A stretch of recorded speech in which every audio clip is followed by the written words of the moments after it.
just from being a Christian and putting your faith in God. Is that what the Bible actually states? No, in fact, quite the opposite.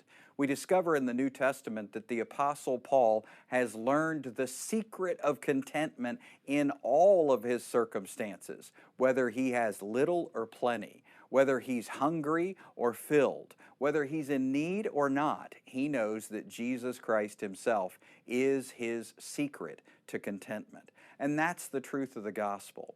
There's no guaranteed wealth. I mean, just look at the apostles. They weren't wealthy. They couldn't implement such a teaching of guaranteed wealth. And Jesus, well, the Bible says Jesus had no place to lay his head.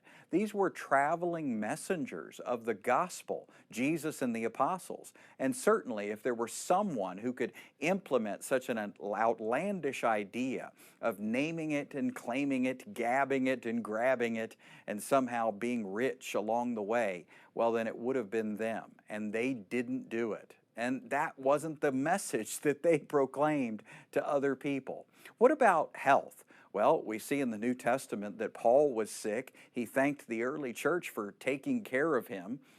Timothy, the young pastor, he had frequent stomach ailments, and Paul prescribed red wine for him. And lastly, we see that thorn in the flesh that Paul prayed about 3 times. Whatever it was, it caused him to experience weakness.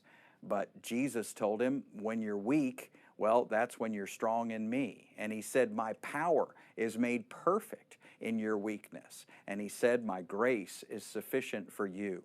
So what is the prosperity gospel? Well, it's that idea of guaranteed health and guaranteed wealth. And quite candidly, it's an enemy of the cross. What we need to do is wake up every day and live open-handed, realizing we can't control anything. We give up our rights to any certain circumstance and we fix our eyes on Jesus, recognizing that He is our true secret to all contentment.